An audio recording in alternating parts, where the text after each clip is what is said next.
How long you willing to wait, Lions fan? That's the question.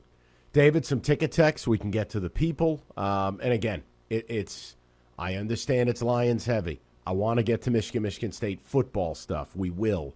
But when you get the owner or you get the GM, you got to bring it up. You just don't get a choice. And if you don't think that's the case, well, you're telling me you don't know anything about radio. Brad Holmes has done absolutely nothing to show me he isn't worse than those previous to him. 0 free agent signings. Draft, nope. Plan, nope. He'll be gone in 2 years, and this dumpster fire begins again. Same old Lions. Great show, guys. I blame the Lions' lengthy rebuild on the lack of a pathway to a franchise quarterback. No one worth drafting last year, and prior year we weren't in position for one of the top guys. That's Matt at work. Doesn't Holmes have John Dorsey's ear in the front office? He's a logical replacement if Holmes fails. I 100% trust Brad Holmes. If we cut Goff, Okora, Vaitai, next year we have over $60 million in cap space. We'd have the third most cap space in the NFL to fill holes. Hopefully a young QB and a ton of draft capital. Who wants it? See, there's the problem where Lion fans still don't understand it. Nobody wants your money. Do you understand how your franchise is talked about? Like, this is where a GM has to recruit people here. This is the issue. I question whether Brad Holmes can recruit people here. The money's the money. And better places will have money. Better franchises, better teams, better agent GM relationships. You have to recruit people here. This is viewed as the retirement package. You get an overpriced deal, you come here, and you fade into oblivion. Pretty much. You nailed it.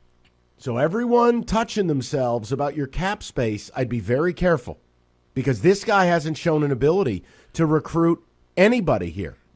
Right there. Because in order to get that free agent with all that cap space, when you sit down to that business dinner meeting with him and his wife, what are you selling him? What are you telling him about the future in Detroit? That for the next 2 to 4 years, you want to be in Detroit because blank.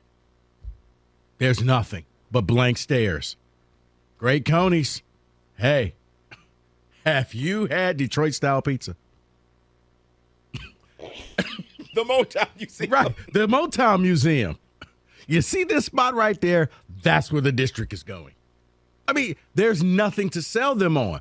You can't say, we have this QB, you guys have seen him, we're going to build around him, we're going to have a team. You don't know if Goff is going to be your quarterback. You could let him go. You could draft somebody new. We just got a bunch of money, and if you want to take our money, you can have it. That's your sales pitch. And that's normally how you stay a bad team and you remain a bad team, because you go into this thing with no plan, because you don't have a plan. So if you don't have a plan, you can't sell your plan to anybody else. That's right. So let's go to people. Let's see what they've got. We'll start out with Ian, 97.1. What's up, Ian? Hey, guys. I've been listening to the show for a while now. I really like it. My only thing is that I don't like how every year we go into this half rebuild. Like, we sold off Hockenson yesterday, but why not Swift? Why not Ragnar? Why not some other pieces to get more picks or young players to actually build around? Why do we do this half rebuild every year? So we'll go win 5-6 games at the end of the year, make everyone think, oh, hey, we might actually be a good team. We only need to draft one guy, and then next year we'll have this again, 1-7, because we don't trade enough to actually start a proper rebuild. Well, see, Ian, I would think this, and Mike, let me jump in here real quick. Go ahead, buddy. It's kind of like when people say, hey, we should trade up, and we should do this. You need a partner to do that. And if there's nobody out there willing to pay the price for those players, are you willing to give them away, or is it better for you just to hold on to them? Because you probably could have traded away Swift, but I promise you it wasn't for the asking price that you thought you were going to get back. Hey, give me a second rounder. Nope. Third? No.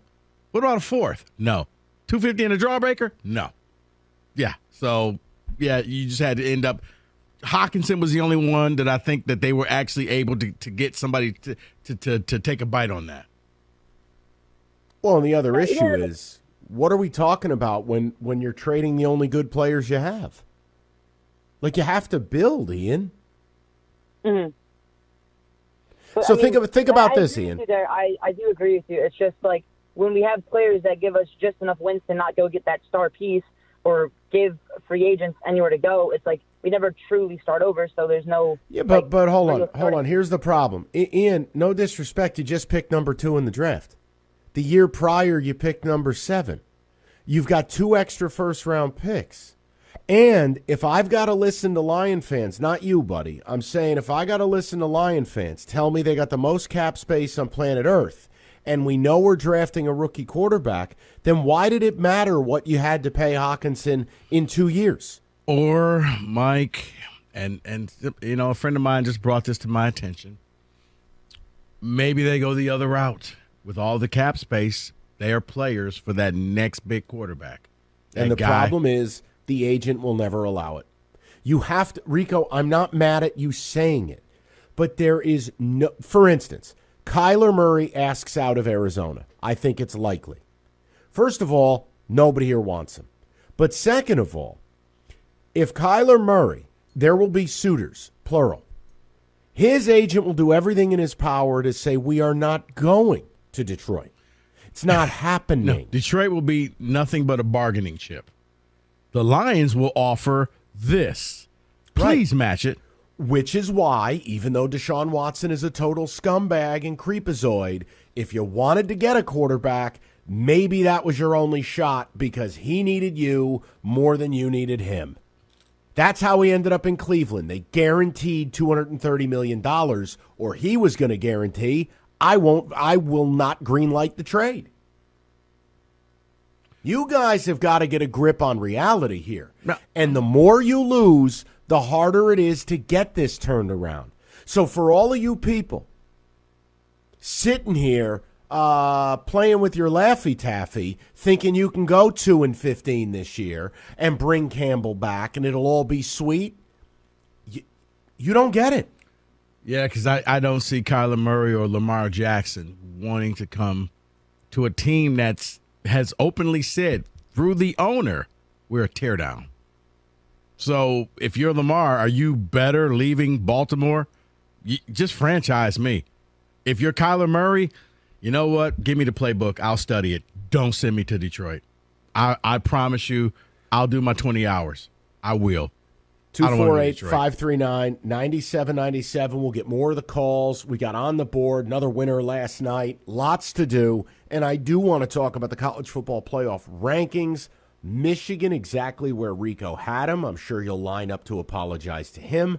But I think there's something we should discuss with U of M. And I've got something for Spartan fans.